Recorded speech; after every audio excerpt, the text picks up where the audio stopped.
Have our panel here today. My name is Lee Jackson, and I'm the host of Youth Alley Tech Alley Youth Hour. Okay, first part of the year, right? So I can mess up. And also Elias Benjelloun. I'm going to introduce myself really quickly. I have been in the business world for almost 20 years. My background is exhibits and events, as well as media, as well as sales and marketing communications.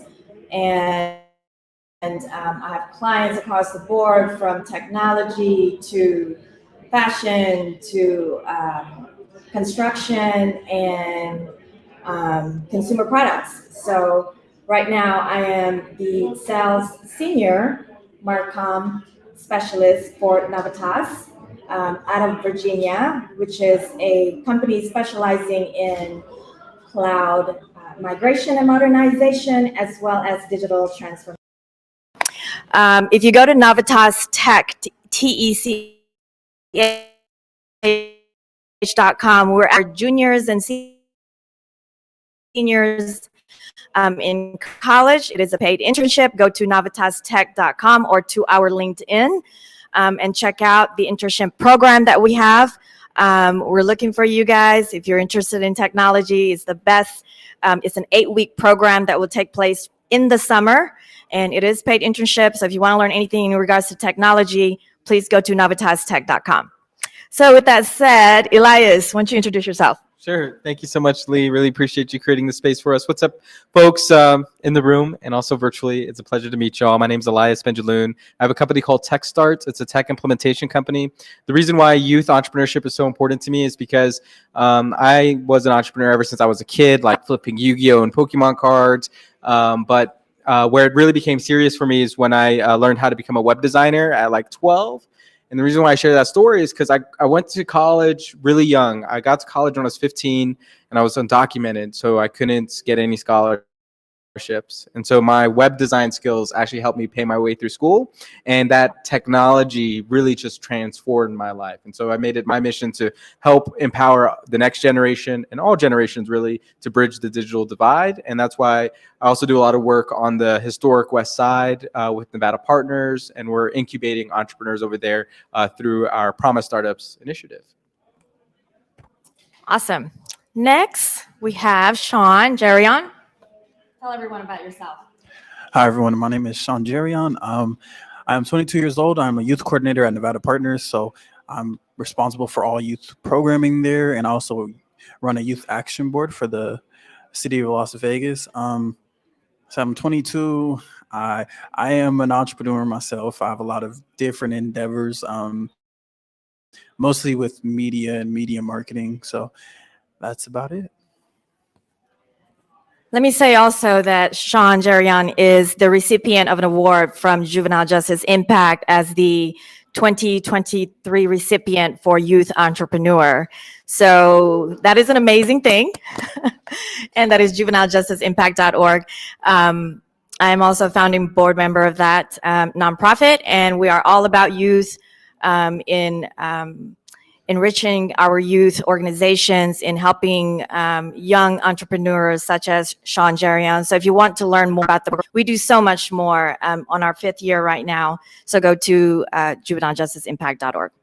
And next we have Ivin. Thank you for having me. My name is Ivin Huggan. I am a 25-year-old who is a tech founder of a startup called CutNet. It is a mobile hair service where we send barbers and stylists to your doorstep no matter the place. So I make it simple. Think of it as like if Uber went to your house and they had barbers and stylists that will provide you the best service you can possibly think of. So that's what we do. We started 2020. I had the idea, came up with the idea during college in 2019, all because of a friend. I went in my school and he went around cut people's hair on the side, and he came to me just to cut my hair. And I just came up with the idea off the bat when he first cut my hair. And I was like, I wonder why this is not like this everywhere. Why can't people have this ability? So I decided to tackle the idea, and now we're here. So I'm glad to be part of this. That is very cool. So you started in 2020? Yes, I did. And so it's 4 years now. Mhm. And are you just in Las Vegas or where do you go? So for now, it's Las Vegas, but we actually, so recently we had, so through Tech Alley, we actually had a launch party last year during the summer, and we launched a WordPress website, web app that not only handles here in Las Vegas, but handles in Hawaii and Los Angeles. So our plan long-term goal is to have it everywhere around the world. Okay. Net.app. And if you want to go to the main website where you get all the information about Cutnet LLC, it is cutnetllc.com. And we're also on social media. We're on TikTok, Instagram, and soon to be Twitter, X. So we're just working on the details with that. But yeah. I'm really interested about hearing more about this. So how much does it cost for a haircut? So average is actually 45, and that it just comes with just travel. Let's go to you, cleaning up on top of that. You just gotta pick what you want, and they go to you. It could be your office space, it could be your house, hotel. So is it just you or do you have a team now? Are you a barber? I'm actually not a barber. Okay. I'm the one who connects you. to Okay, barbers. you connected. So, Okay, got yes, I'm the connector. I have a team. Yes, I do. it. Okay. And it's actually growing. We're actually getting more. Uh, you see, this year we're getting interns from UNLV, so we're coordinating that right now with my team to see who we need for the rest of our team to fill some spots. And yeah, it's Okay, episode so order. talk me through it. So if I want to get a haircut, I go that app. .app, sorry. Yeah. Cutnet.app, Yeah. APP. And then I look at the service that I want. Mhm. I order it. So I'll give you more clarity on how that process works. So you sign up first, and then once you sign up, you see the people near you. And what's cool about it when you sign up is that we actually pair you to people based on hair texture. The reason being because everybody is different. People have knowledge of different styles, different cultures, because your hair tells about you. So it's best to connect you with the people who knows how to handle your hair type, handle you. So I decided to filter out. So you get to filter who you want to see and who you don't want to see. And when you see who you want to see, you see the prices, you get to see what they can do, men or women. And once you pick the person you want, they go to you. That's very cool. Do you have any questions? I have more questions. You do? Okay. Okay. And I don't mean this question in any disrespectful way. I think it'd be interesting. It's probably on people's minds. So, when I think about like the businesses we start, a lot of people start a business to solve a problem for themselves. Mhm. So do you order a lot of barbers? Do I order a lot of barbers? Like what, or a better question is what inspired you to want to do a barber app? So how this happened was, so it was 2019. I was in New York. So I'm originally from New York. I was in college, and I was already in an entrepreneur class. So my school just started that whole entrepreneur program, all that, literally the year before. So I had a friend in college who just normal barber, but a student, of course, and he just cut hair on the side just to make some money. All he does is just go to students. So I tried him out, and I have a great fascination with Uber because the way how it started and all that, I just enjoy Uber. So one day I had him cut my hair, came to my dorm, same process I explained, but more in depth. But I thought about it for a second. I was like, see, it's a great concept. It's more personal. It's like you don't have no distractions, you don't have to wait for you don't just hear a barber talking to other barbers while they're just working on you because this was more personal. Your hair is more personal, so you want someone to focus on you. So what was beautiful, the beauty of it is that he came to me, it was just me and him.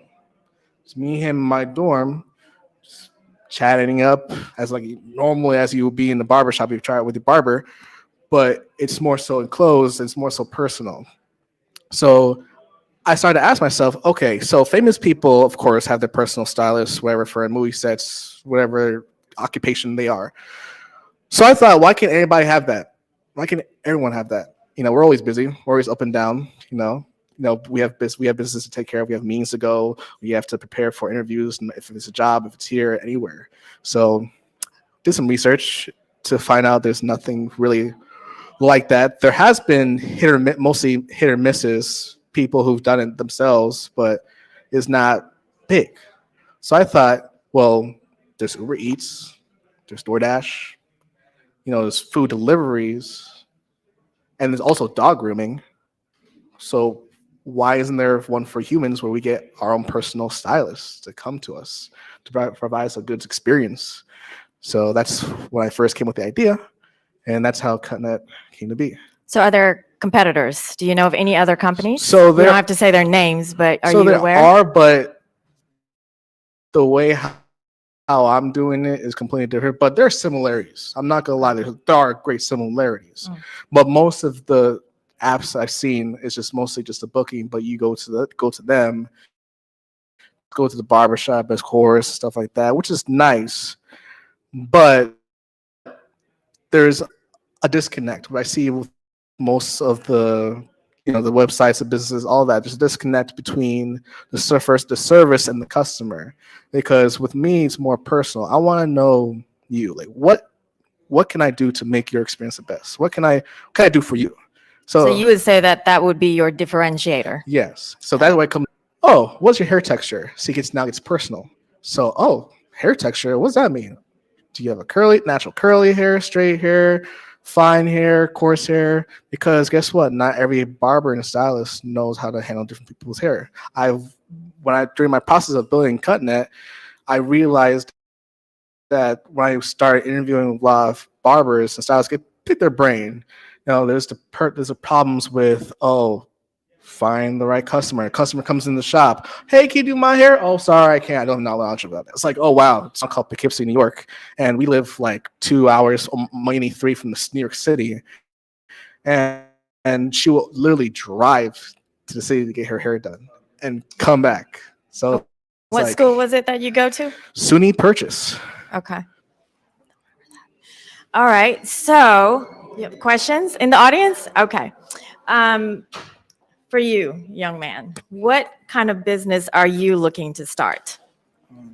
So the business I'm trying to start is called Creative Minds, and it's going to be a wraparound creative service outlet. And so my biggest motto for my business is I meet you where you are and I take you where you want to be.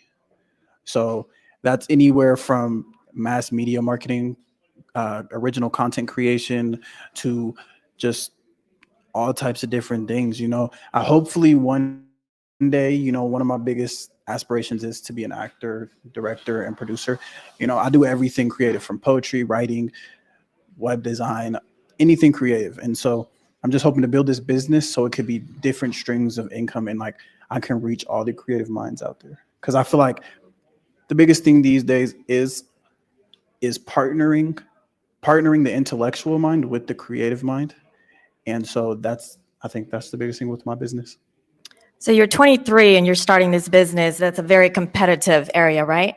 Yes. What sets you apart, and how long have you been doing this? Creative stuff, as long as I can remember. Like, do you draw? You do video? So I do What video. do you specialize in? I do video. I do web design, like it's currently like Elias. So I do logos, flyers. I do poetry, music. I'm writing a book right now. It's like kind of do a lot. So it just all gelled into, because it's like I feel like my generation, we want to do so much. And so I had to narrow it down to like what area of life did I want to put my all into it, and it was creativeness.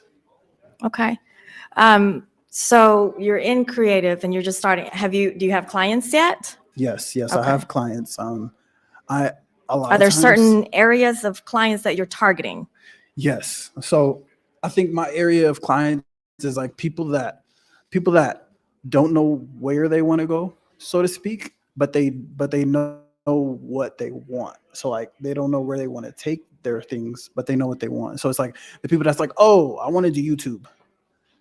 Like, I don't know where I want to go with YouTube, but I know I want to start with this video. I know I need a graphic for this. I need my logo and that. So that's where I want. So like I said, I meet them where they at and I take them where they want to go. Okay, so would they be companies, like, are they tech companies? Are they, apparel companies? Are there certain types of companies that you've worked with already? Not really. I think the closest tech company I've worked with probably is TechStart, of course. Yeah, Okay. I've That's a done good some one. work for them.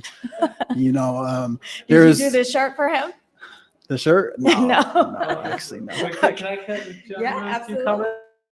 So I wanted to give a shout out to Nevada Partners. Lizette chimed in. Lizette is the new interim president for Nevada Partners. So if you're still watching, we love you and appreciate you. And she was giving her flowers to SJ. SJ has been a part of our youth group at Nevada Partners now for like 4 years, and we recently hired him to do the Promise Startups marketing.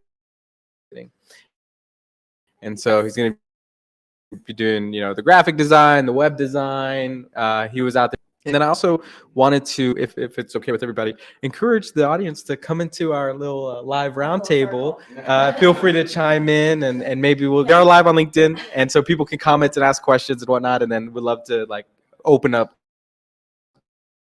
the dialogue. But yeah, excited to see SJ grow at TechStart and help us serve the community through Promise Startups. Well, that's awesome. Congratulations. So you're getting paid already. Yes. That's good. That's what you got to do, right? As an entrepreneur, Right. you got to get clients and you have to get paid, right? So that you can grow in the next 5 years or 10 years. Have you thought about that yet? Fun fact, I'm 22. Oh, you're 22. Okay, I'm sorry. I got you older 1 year. Hey.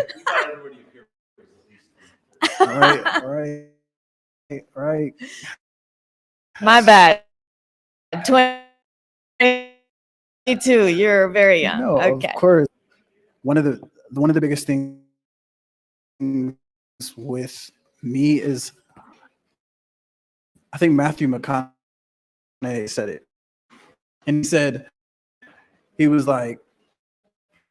the person he's chasing is always him in 10 years. And so with me, that's me. It's like my goal is to just be better than a world that's be more established, kind of have that grow. Right now I'm at 0. I'm broke, I'm 22, so I'm broke. You can be broke at 22. It's okay. Right? So myself every day that you're doing fine, because like my generation, we get to the point where we see like people our age, like Kai Cenat, he's like one of my biggest inspirations. He's younger than me, right? He just turned 21 or 22, and we see all these young people having all this money already, and we start to get down on ourselves, saying like, "Oh, in the mirror every morning and tell myself that you're doing enough. Everything that is going to come to you within due time." So that's what I have to tell myself every day. Amen to that. We're having a little bit of church here. Now, I'm all about that. So that's very inspirational. Thank you for saying that. Thank you. We have 2 other people here up on the panel. So how about we do some introductions here? You, sir. Tell us about who you are and what you do.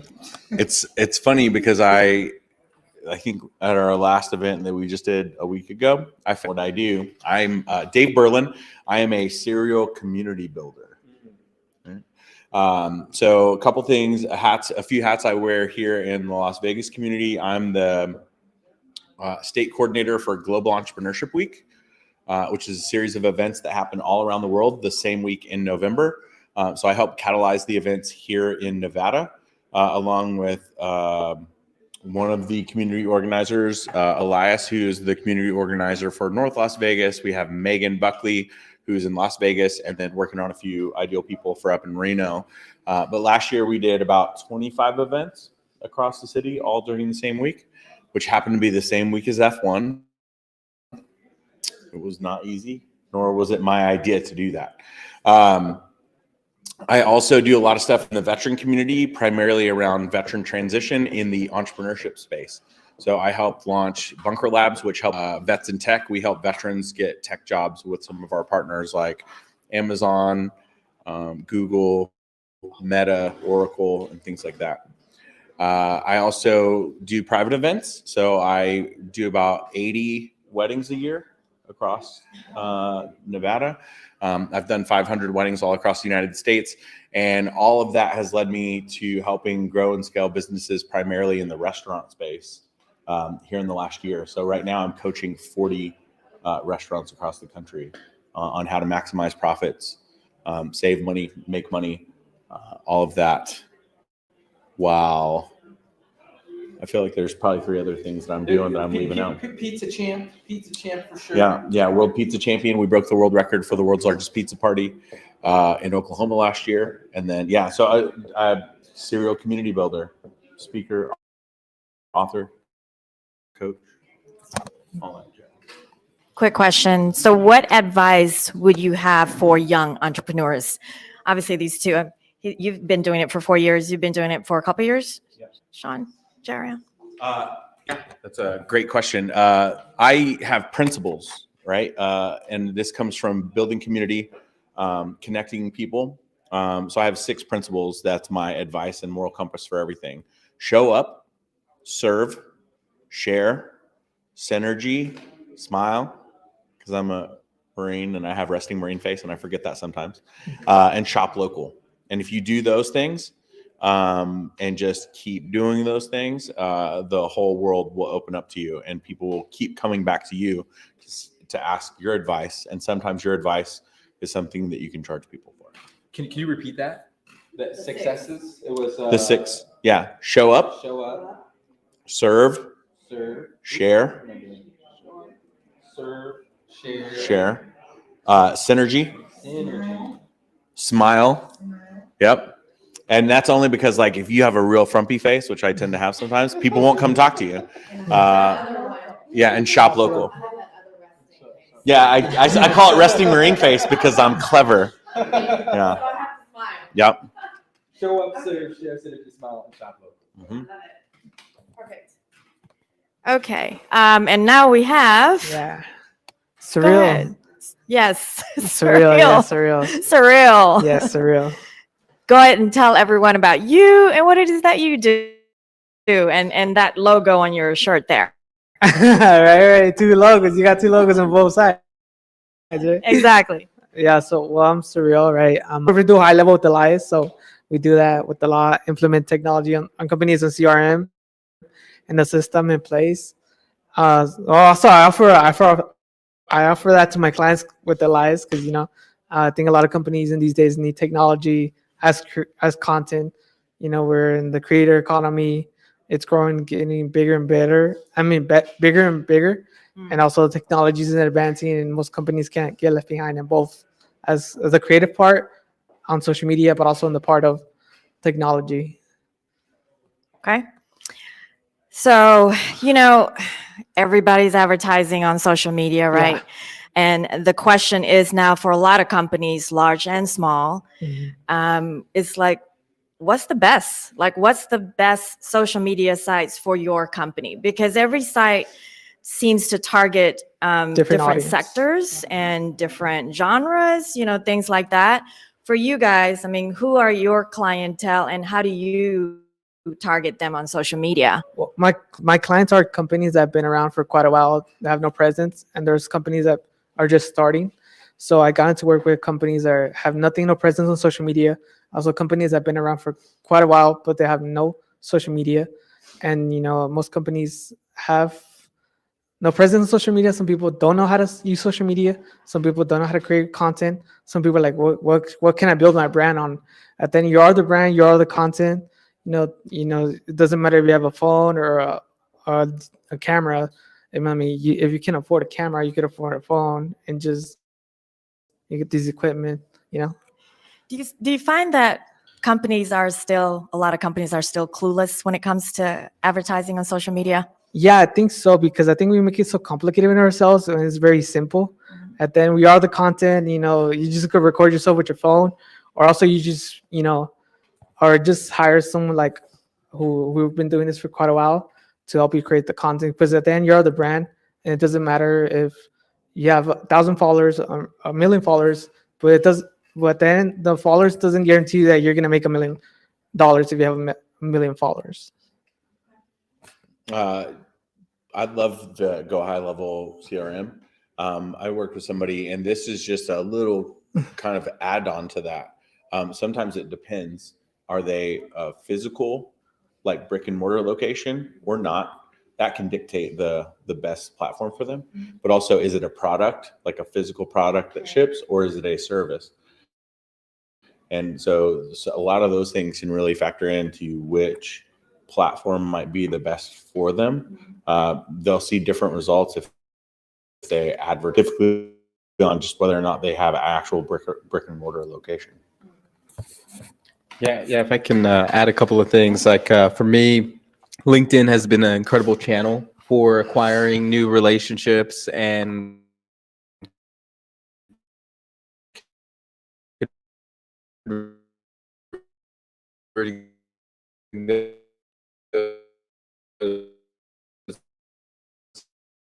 into customers.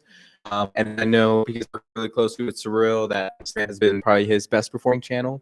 And then I've recently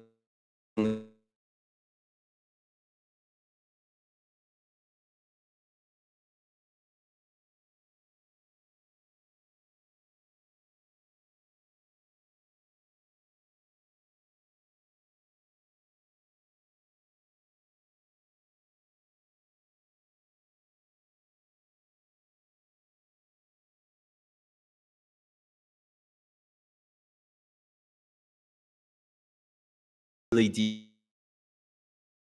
You said that because that was the exact conversation that I had this past week with my team, right? We want to focus on that one or two and be great at it, right? And we need to know where our clients are too. So that's really important to know who your demographics are. And then you pick a lane, right? And then be good at it. I'm curious with you, Ivin, how are you promoting? You're 4 years into your business. You have a lot of clients and you're doing well. Okay. How have you been advertising? How did you grow? So it started with the beauty of just networking. Like your network's your net worth. So I did a lot of networking. I say that too. I did a lot of networking. Started when I first got to Vegas because my mom pushed me into it. Like, you should go to Chambers of Commerce. I'm like, okay. So when I started in the chamber, Henderson, then gravitated to the Vegas chamber, and that took off. And then that was a mixture of using Instagram, of course, and using their ads, and that followed up with using TikTok as well. But most of all, LinkedIn. I would say the best two would be LinkedIn and Instagram. They're the two like heavy hitters for me, especially since like last year was a great year. I'll say out of the years I've been letting people know about CutNet so far. Last year's been the best. Through here, Tech Alley, when I did the launch, it was a full house.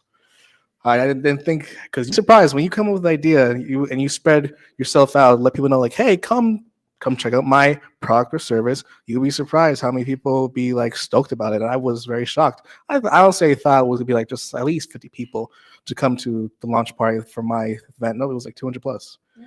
So, and then it was towards October, November, where I got nominated for Top Technology of 2023 through the chambers. And we had the ceremony in the Raiders Stadium that's going to be hosted for the Super Bowl this year. Oh, you won that one? Congratulations. That's good. Yeah. And that's amazing. Yeah. So, it gives more traction and more viewership. So I would say there's three things. The number one biggest thing is grassroots.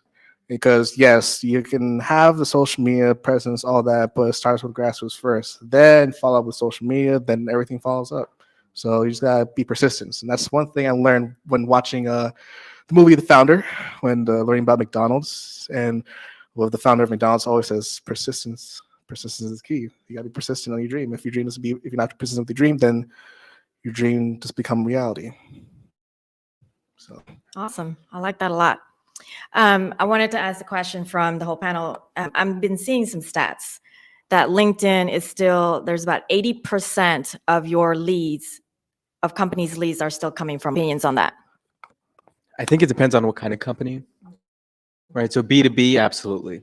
If it's B2B company, then yes, 100%. B2C, I'd kind of doubt it, but I've seen some companies like Turo, that's B2C, but because their customer is still the professional, they're going to get a ton of traffic there.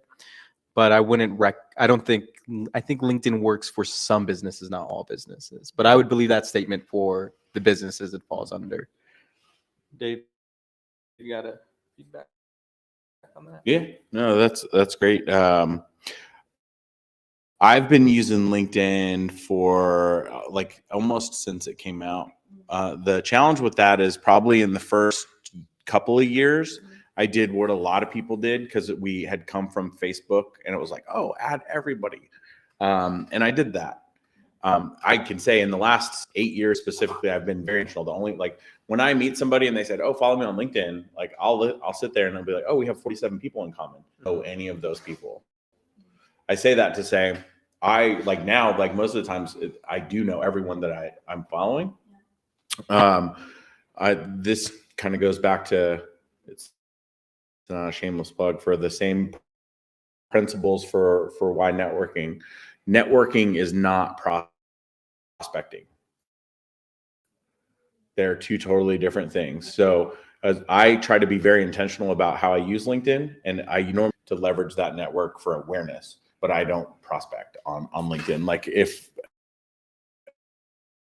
I put articles out and people like want to know more, then I'll share, but I don't ever like go into it with that intention of, trying to get new business. It's just I try to leverage it to connect other people more than anything.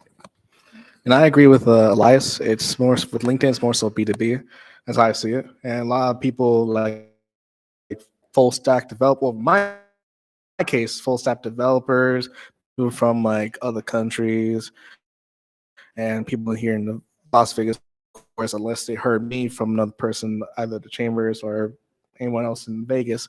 But LinkedIn is more B2B.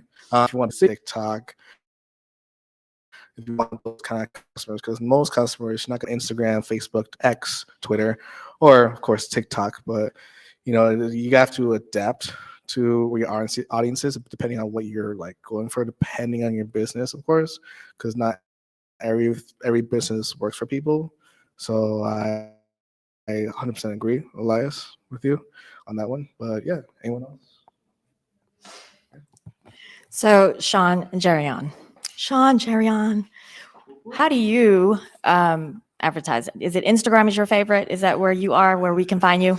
I do enjoy Instagram, but Louder. actually a lot of my advertisement, like a lot of my first clients, they actually came from like word to mouth, like networking. Facebook was a good one too.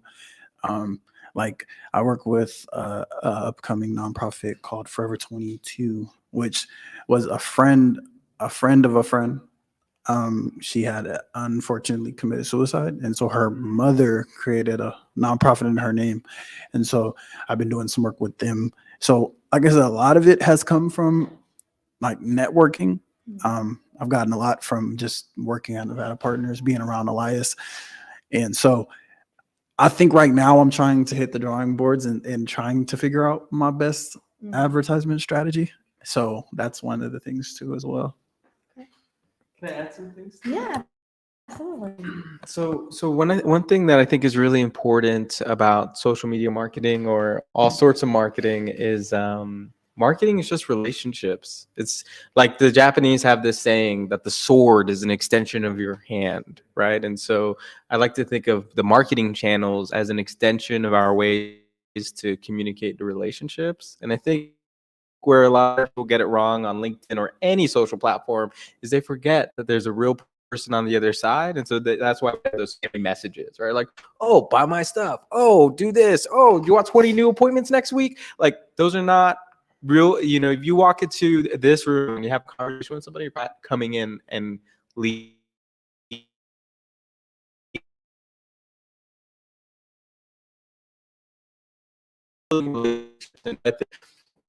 Nailing down word of mouth is so important because it tells you that you have a positive reputation. If word of mouth is your best, kidding, shouldn't be oh, I'm going to come up with this pitch and blast it out. It should be like, okay, how can I like expand on all of the relationships that I'm generating in the real world? And then start generating those, making those meaningful relationships. There's some people that I've never met in person, but I feel like we're really good friends and really good clients because we just had meaningful conversation and interactions versus buy my stuff. Yeah, eventually I want you to buy my stuff. One day in this lifetime, I want you to buy something from me. But not in a spammy way, but from a real relationship perspective. So a good friend of mine says marketing isn't about getting the sale. It's about starting a conversation.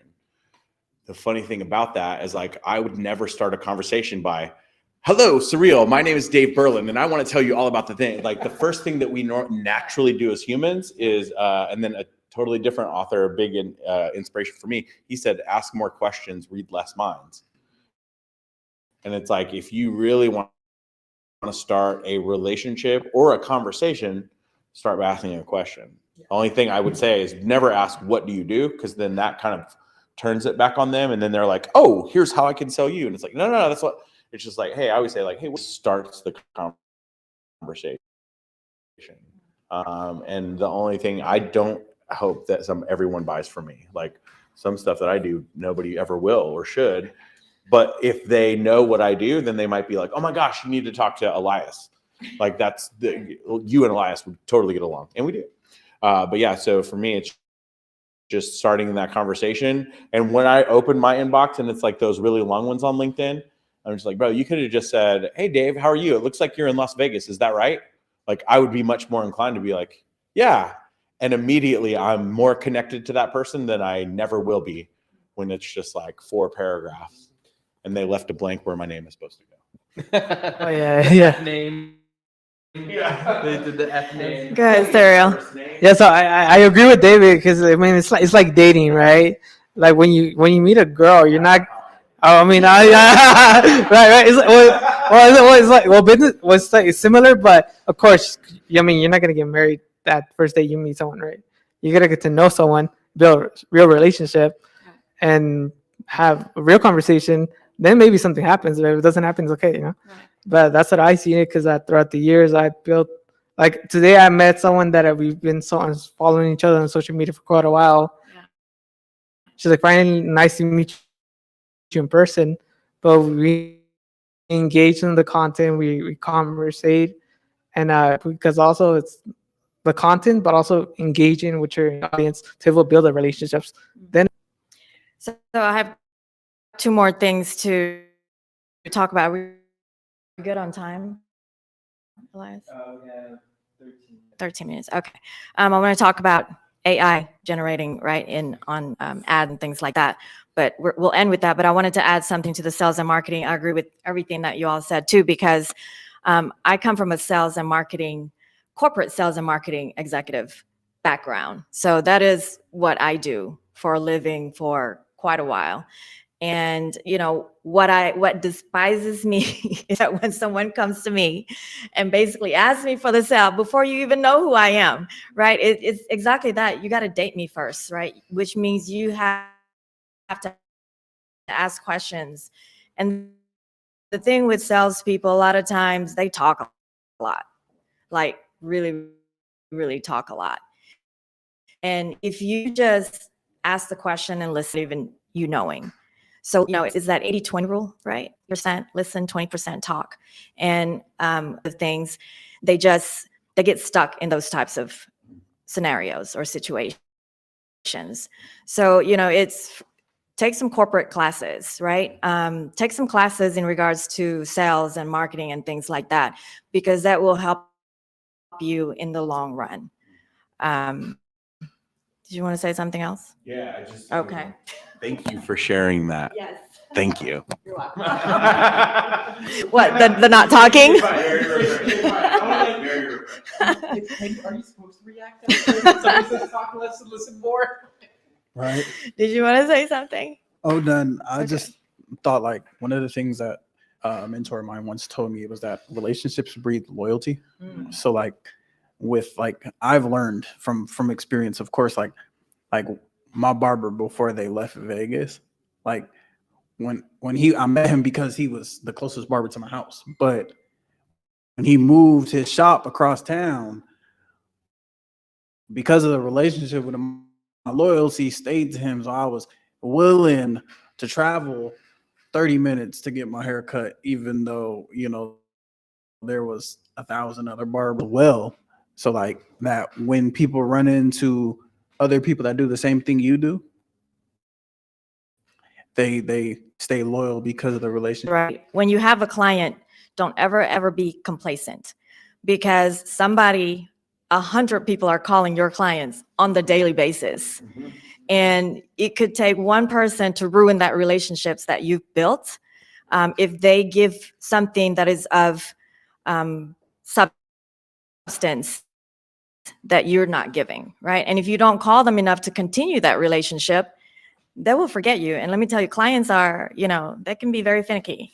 And so you have to continue to work on that relationship. It's like a marriage, right? And if you don't work on your marriage, you don't work on your business, it's not going to grow. And people are going to take your clients. So don't forget that part of it. Okay, enough of that.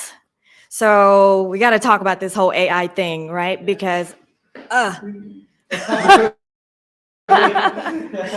mean, I turn on my social media and everything is promoted, like sponsored. I'm like, I'm getting 10 sponsors before I see, my friends or people that I know. Not interested.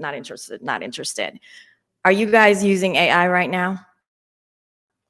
Is everyone using AI? Please talk about that and how, and is it successful? So we are on the process of adding AI to our business.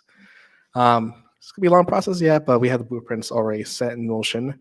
I can't really disclose that just yet because I'm more of a show and tell kind of person. But I can say this for AI: there's the good, the bad, and the ugly. You only see the ugly through movies. You say Terminator, we can say like iRobot, stuff like that. The good you could do, well, for starters, for business, it could do AI generation, like specifically target those. Basically, we get information from customers on the daily. What's their interest? What's their likes? Still likes. But imagine that now with the AI doing it automatically, so you don't have to do the work. It's cutting you the load, so you get some time to do what you gotta do, and you let the AI run its generation. All the AI generation when it comes to advertising. So there's that aspect. Also, there's the aspect of creating, let's say, pitch decks, like just lay it, like for example, ChatGPT. ChatGPT, ever since it literally launched last year, it has blown up so crazy. Like everybody's using ChatGPT for various things. Students in colleges, businesses are using it. I've seen it every day. Google, all these tech companies are cutting their workforce. Even Netflix was cutting their workforce because why do we have these writers where we can just tell AI, hey, make this movie with this person, that person, and describe it scenario, and it'll describe the scenario. So it's like, okay, so this is where the bad comes in. When it comes to people's jobs in these areas, various areas, what do we do? The answer to the good, the bad, the ugly, I say what we've always been doing for thousands of years: adapt. People forget, like, yes, we have tech, we have healthcare, we have all these things, but there's a lot more things we can do as a humanity than just those simplistic things. Like for starters, like space, or even just the environment. We can use AI and turn it to how we can implement with the environment, how we can clean the oceans and stuff like that. There's a lot of things people can do to, help the world and stuff instead of those minute things. Because I think we think too small. We think we need to expand it, but that's why we're testing. We're in a testing period right now with AI. So we're just testing the limits with AI, and and then it comes down to the robots, of course. And fun fact, I don't know if people have been to the MSG Sphere, but I have just recently, and there were AI robots inside the MSG Sphere, and you get to ask questions. And funny enough, I was amazed because an AI robot was able to recognize an Australian person's accent. And literally asked, so Australian girl asked a question like, "Oh, how old are you?" "Oh, this robot asked, "Oh, I'm a year old, but hold on, I can hear an accent." I was like, "How can you hear an accent?" Already can sense an accent, even though don't know specifically, but in the future, of course, they'll know. Oh, you're Australian. Yeah. Oh, you're from Mexico. Oh, you're from this part of life. Like, yeah, imagine that. Yeah. Now with food, there's already McDonald's have like a self-driving where you can have robots making your food and give it to you. So not necessarily like I would say you can literally shift our gears. For example, there's no robots doing plumbing. There's no robots doing all the blue collar jobs, all the heavy hitting jobs. I'm not focusing on that particularly, but there's other things that we can contribute to the world instead of just focusing on the main things like technology. Actually, they're already building For now, construction and Because- things like that. exactly. But I'm just saying, like, there's other things we can adapt to. But I can say when it comes to the threat of AI, when it comes to wanting to hurt us, if it's like a Terminator style sort of thing, I say we need to look at the limits of what the AI machine learning can do, because we're not at the point where like the AI is self-learning just yet. So that's all I can say about that. I've seen the movies. I know how it ends. Skynet. Right. But I think AI kind of concerns me a little bit. Just slightly, because I feel that's where the things as crutches, and we've started to use these things as scapegoats. So like think about Astra. Yeah, already had robots taking away the jobs that people could do, and now you had to think about that when robots were taking away jobs in factories and different things. People that were like writers and people that did these type of jobs were like, "Oh, I don't ever have to worry about my job because a robot can't." Like, how far are we gonna take AI and robots? And it's like AI does help. I use it every once in a while. I don't like to use it because I like to have human authenticity in my work. So anything creative, I try not to use AI. So that's just how I am about it. Yeah, I love that. And, the fears are definitely, they're real fears. But what I want to say is, I don't think necessarily AI is going to replace us. I think what's happening is the people who use AI are replacing us. And I love what you said about the fact that AI can do something that used to take us hundreds of hours to put together a business plan, and now you can do it in 30 minutes or an hour. What I found is most people were like, "Oh, okay, I'm gonna go do my business plan and then do it in 10 minutes and then be done." And then they're done, versus recognizing that they saved 99 hours and 50 minutes, and they can spend even more time leveraging the AI to go even more deeper with everything. And so I think what's happening is the humans that are going to use these technologies are going to enter like mass abundance because they're going to just outperform everybody else. And unfortunately, but I think I saw some hands go up. Did you want to chime in? Yeah. Both of my daughters are in STEM, so that whole thing is a big deal. The scare of just the whole industry being gone. From a creative aspect, I agree with you because AI can only create what's already in the system. It doesn't have original thoughts. So what if everyone in this room has an original thought? How's it ever going to get into AI? Because somebody discovers it and puts it out there, so it has its limits. machine learning. So all of us are in there and we're feeding AI. So it's constantly growing. So it's grabbing your thoughts. But from a creative, like say you're a painter, AI's never gonna paint what's in his head, ever, until he puts it out there. And then AI can be like, oh, that's a great painting, I'm gonna use it, we're gonna know what's in your art. It only learns from what we put into it. Absolutely. But what's happening, and I agree with you, we're agreeing, but what's happening, even when you talk about I like to think of AI in terms of innovation, in terms of what the future holds. And so the younger generation has to look at how do you get ahead of that? Because it's already, they have machines doing food, making beds, they have machines doing surgeries. So it's replacing a lot. And then with the talent pool now. And so what's happening, the talent pool is not using your brain because they are relying on technology. And so I think that's where the challenge is. How do you get the critical thinking skills, which is what employers are lacking? People don't have those soft skills anymore, common sense. So that's what AI doesn't have, the emotional intelligence. So that's what they have to get ahead of that. But go ahead. So I'm a lay doctor when it comes to most things tech. Elias knows this. Yes, I peer pressure you regularly. Very much. Here's what I know. And this is a very bold statement.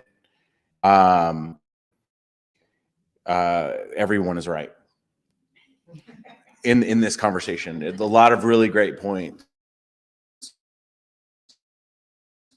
Here's what I believe. I believe that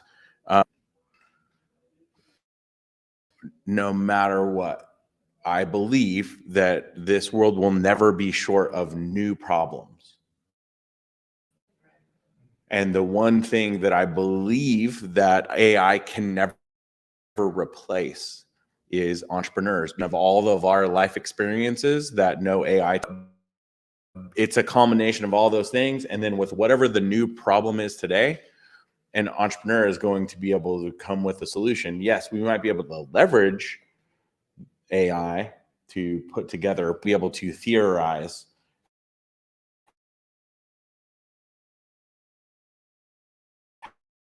how to solve those problems, because each problem is a new set of circumstances the world's never experienced. I'm going to say one thing. What you said earlier with AI is that the ones that's being replaced is not for me. When it comes to AI, my advice would be you need to be able to learn it to the best of your abilities and control it to the best of your abilities and use it to your advantage, because that is what AI is for. It's supposed to, and AI has no soul and it will never be able to replace a human being. And that's my belief, right? So when you're dealing with AI, you just have to make sure that you're ahead of it. I think you said that, right, doctor? So it's like, make sure that you control the program and you tell it what to do, that you're the boss of that AI, right? So with that said, we sign off from here. Again, my name is Lee Jackson. Please don't forget to come to Tech Alley the third Saturday of every 30 to 4 o'clock Pacific time, and the website is techalley.org. And I am your host. Elias is your co-host, and these are the rest of the team. Tell everyone what your websites are, where they can find you.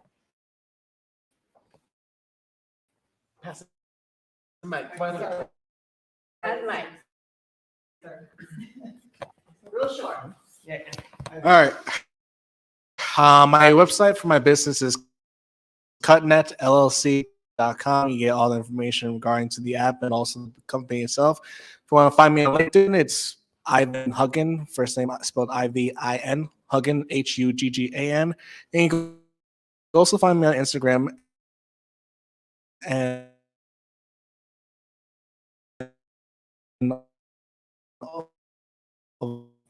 Say Sean Jerrion, so that's Canjrri with me. I'll be there. Oh, All right, so you can find me at Surreal Cruise everywhere, and that's where you see everything.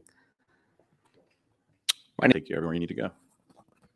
Awesome. Well, Elias Benjelloun, and just a huge thank you, Lee, for organizing this and being a part of this for so long, like almost a year. We should probably throw a party. see ya.